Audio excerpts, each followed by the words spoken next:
एक तरफ जहां हमारे युवाओं की चलते चलते दिल का दौरा पड़ने से मौत हो रही है, कोई अपने चैम्बर में खत्म हो रहा है, कोई स्कूल में खत्म हो रहा है, कोई शादी विवाह में डांस करते करते खत्म हो जा रहा है, वहीं दूसरी तरफ सुप्रीम कोर्ट लगातार पतंजलि को फटकार लगा रही है। रामदेव जी को और आचार्य बालकृष्ण जी को सुप्रीम कोर्ट ने बुला बुला के फटकार लगा रही है। इसमें सुप्रीम कोर्ट का कोई दोष नहीं है, दोष है इस घटिया कानून का जो 1954 में नेहरू जी ने बनाया था। मैं माननीय प्रधानमंत्री से निवेदन करता हूं, तुरंत इस घटिया कानून को खत्म करें, नेहरू जी के द्वारा बनाए गए कानून को। यह भारत की चिकित्सा व्यवस्था को खत्म करने के लिए ही बनाया गया था। और भारत में एक यूनिफॉर्म हेल्थ केयर कोड लागू करें, एक समान चिकित्सा संहिता लागू करें, एक भारतीय चिकित्सा संहिता लागू करें। मैं माननीय प्रधानमंत्री से निवेदन करता हूं कि 10वीं तक देश के सभी स्कूलों में योग विज्ञान, आहार विज्ञान, मनोविज्ञान, इसको पढ़ाना अनिवार्य करें। प्राइमरी के सभी स्कूलों में एक योग मित्र नियुक्त करने के लिए पॉलिसी बनाएं। जैसे शिक्षा मित्र नियुक्त होते हैं, बैंक मित्र नियुक्त होते हैं, वैसे ही अब समय आ गया है कि प्रत्येक स्कूल में प्राइमरी में ही एक योग मित्र नियुक्त किया जाए जो सभी बच्चों को यह सिखाए क्या कैसे भोजन करना है, कब भोजन करना है, क्या भोजन करना है, क्या नहीं करना है, कब कब खाना है, कब सोना है, कब उठना है, पूरी लाइफ स्टाइल वो बच्चों को ट्रेनिंग दे। योग मित्र देश के सभी स्कूल में नियुक्त करने से बहुत बड़ा फायदा ही होगा, हमारा चिकित्सा का बजट कम हो जाएगा। Prevention is better than cure. ये जो हमारी योग चिकित्सा है, आयुर्वेद चिकित्सा है, हमारी आहार चिकित्सा है, हमारी जो प्राकृतिक चिकित्सा है, ये प्रिवेंशन पे काम करती है, जबकि जो विदेशी चिकित्सा है जिसको आप एलोपैथ कहते हैं, वो क्योर पे काम करती है। मतलब बीमारी हो गई, आपने दवा खाया, बीमारी ठीक। कभी जो विदेशी चिकित्सा है उसमें यह नहीं बताया जाता कि आपको क्या खाना है, क्या नहीं खाना है, कैसे जीवन जीना है, कैसे रहना है, सेंसेस को कैसे कंट्रोल करना है, इंद्रियों को कैसे कंट्रोल करना है, मन पे कैसे कंट्रोल करना है। आधी बीमारियों का मूल कारण तो मन होता है। कहते नहीं, आप जैसा भोजन करेंगे, जैसा आंखों से देखेंगे, जैसा आप पढ़ेंगे, जैसा सुनेंगे, वैसा आपका मन होगा। जैसा मन होगा वैसे आपकी आने वाले समय में मन शरीर में विकृति पैदा होगी, बीमारी भी पैदा होगी। इसलिए भारतीय चिकित्सा व्यवस्था को प्रमोट करना बहुत आवश्यक है और वो तभी हो सकता है जब ये कानून खत्म हो जाए और भारत में एक समान चिकित्सा संहिता लागू किया जाए। समान नागरिक संहिता ने के बारे में प्रधानमंत्री जी ने कह दिया। आज मैं हाथ जोड़ के निवेदन करता हूं, समान नागरिक संहिता से पहले समान चिकित्सा संहिता लागू करिए। अमीर भी बीमारियों से परेशान है, गरीब भी परेशान है, मिडिल क्लास भी परेशान है, लोअर क्लास भी परेशान है, सब लोग बीमारियों से परेशान हैं। और जो लाखों करोड़ का बजट जा रहा है इस बीमारियों के ऊपर, वो जा ही रहा है, वो तो स्वाभाविक सी बात है। सरकार का भी पैसा खर्च हो रहा है, व्यक्तियों अपना जो निजी जीवन में जो लोग हैं उनका भी पैसा खर्च हो रहा है। समाधान यही है, समान चिकित्सा संहिता। मैं माननीय प्रधानमंत्री से निवेदन करता हूं, ये जो मेडिकल कोर्स चल रहा है इसको तत्काल रिव्यू करें। पहली बात तो 5 साल के मेडिकल कोर्स की जरूरत ही नहीं है। ये 5 साल का कोर्स केवल और केवल फीस वसूलने के लिए बनाया गया, क्योंकि जितना लंबा ड्यूरेशन होगा, जितना लंबा कोर्स होगा, उतनी ज्यादा फीस आएगी। फीस तो सेमेस्टर के हिसाब से होती है, फीस तो ईयरली होती है। 4 साल का कोर्स होगा तो फीस कम होगी, 5 साल का कोर्स होगा तो ज्यादा होगी। अंत में सबने मिलकर क्या कर दिया, मेडिकल के कोर्स को 5 साल का बना रखा है। दूसरी बात, फर्स्ट ईयर सबके लिए कॉमन होना चाहिए। मेरी पीआईएल भी चल रही है कोर्ट में, सरकार को नोटिस भी हुआ है, लेकिन जो मिनिस्ट्री ऑफ आयुष और मिनिस्ट्री ऑफ हेल्थ से ठीक से जवाब नहीं आ रहा है। मैं माननीय प्रधानमंत्री से निवेदन करता हूं, फर्स्ट ईयर में केवल और केवल भारतीय चिकित्सा के बारे में पढ़ाइए। फर्स्ट ईयर में मेडिकल के कोर्स में केवल महर्षि धन्वंतरी को पढ़ाइए, महर्षि चरक को पढ़ाइए, महर्षि सुश्रुत को पढ़ाइए, महर्षि वाग्भट को पढ़ाइए, महर्षि सारंगधर को पढ़ाइए, महर्षि माधवकर को पढ़ाइए, महर्षि भावप्रकाश को पढ़ाइए। ये जो जिनके नाम मैंने लिए हैं ना, ये दुनिया के सबसे बड़े सर्जन हैं, सबसे बड़े फिजिशियन हैं। चरक संहिता इतनी शानदार है, लेकिन हमारे यहां मेडिकल कोर्स में पढ़ाई नहीं जाती। महर्षि पतंजलि ने क्या शानदार बातें बताई हैं, लेकिन योग सूत्र में पढ़ाया नहीं जाता।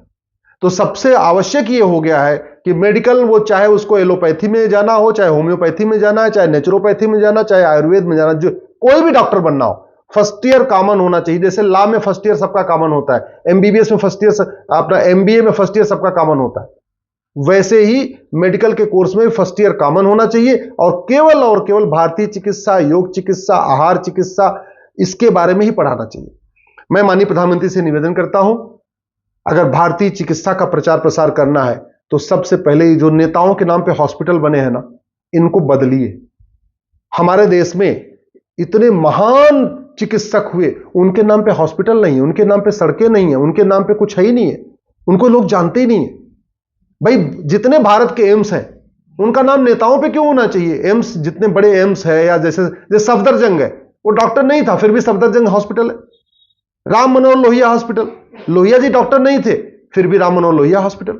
राजीव गांधी डॉक्टर नहीं थे फिर भी Rajiv Gandhi cancer institute. Indira ji doctor नहीं थी फिर भी इंदिरा जी के नाम पे हॉस्पिटल।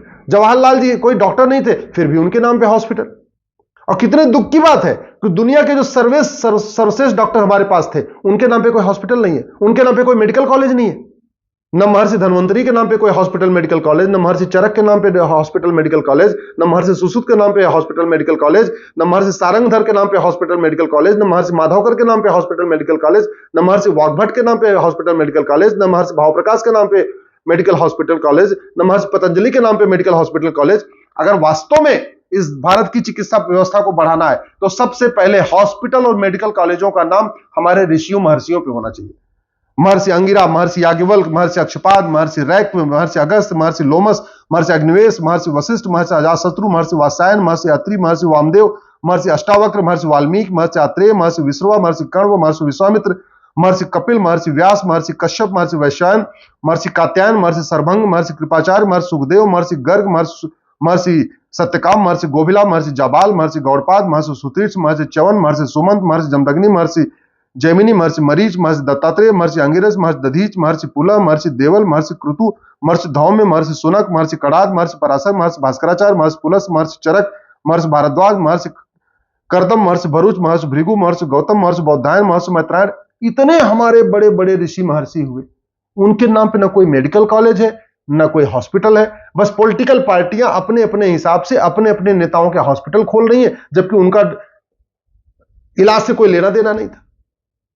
इसलिए माननीय प्रधानमंत्री से निवेदन करता हूं, भारत के जितने प्रमुख हॉस्पिटल हैं, जितने मुख्य मेडिकल कॉलेज हैं, उनका नाम ऋषियों महर्षियों पे रखिए। आयुष्मान योजना, जो आयुष्मान कार्ड है, ये केवल और केवल आयुष में ही इलाज कराने पे चलना चाहिए। या आयुष्मान जो कार्ड है, ये एलोपैथ पे नहीं चलना चाहिए, विदेशी चिकित्सा पे नहीं चलना चाहिए। दुनिया की सबसे बड़ी स्कीम है आयुष्मान भारत योजना, लेकिन वो सारा का सारा उसमें यूज कैसे हो रही है? विदेशी चिकित्सा पे। अरे जब नाम उसका आयुष्मान भारत है, तो आयुष्मान भारत जो कार्ड है वो आयुष पे लागू होना चाहिए। यानी एलोपैथी, अगर आप आयुर्वेद से इलाज कराते हैं, नेचुरोपैथी से इलाज कराते हैं, आप योग चिकित्सा से इलाज कराते हैं, उस पे लागू होना चाहिए, न कि विदेशी चिकित्सा पे। इतनी बड़ी योजना है, सारा का सारा पैसा कौन? फार्मा कंपनियां ले जा रही है उससे। जितना सरकार का पूरा पैसा जा रहा है, सारा का सारा फार्मा कंपनियां ले जा रही है। आयुष्मान कार्ड आयुर्वेद पे चलता ही नहीं है। आयुष्मान नाम है आयुष, आयुष्मान कार्ड, और आयुष उसमें है ही नहीं है। आयुष्मान कार्ड से आप आयुर्वेद में इलाज नहीं करा सकते, योग में इलाज नहीं करा सकते, प्राथमिक चिकित्सा में इलाज नहीं करा सकते। तो ये इसको बदलने की जरूरत है। और जो डॉक्टर का मतलब एमबीबीएस हो गया है और दवाई का मतलब एलोपैथी हो गया है, इसको बदलने की जरूरत है। डॉक्टर का मतलब योगाचार्य क्यों नहीं? डॉक्टर का मतलब आयुर्वेदाचार्य क्यों नहीं? डॉक्टर का मतलब वैद्य क्यों नहीं? भारत के सभी हॉस्पिटल में 50% डॉक्टर नेचुरोपैथी के होने चाहिए, योगाचार्य होने चाहिए, आयुर्वेद के होने चाहिए। हां, ऑपरेशन करने के लिए चाहिए हमें, ठीक है, एमबीबीएस एमएस सर्जन चाहिए, तो ठीक है, वो ऑपरेशन करते रहेंगे। लेकिन दवाई देने के लिए हम पूरी तरीके से जो सिंथेटिक ड्रग पे डिपेंडेंट क्यों हैं? हमारे पास दुनिया की सबसे बेहतरीन आयुर्वेदिक दवाइयां हैं, हमारे पास रिसर्च सेंटर है, तो हमें सिंथेटिक ड्रग को प्रमोट करने की बजाय नेचुरल जो हमारी चिकित्सा व्यवस्था उसको प्रमोट करना चाहिए। इसलिए माननीय प्रधानमंत्री से निवेदन करता हूं, समान नागरिक संहिता का आपने वादा कर दिया है, लेकिन अब आप समान चिकित्सा संहिता लागू करने का वादा करिए।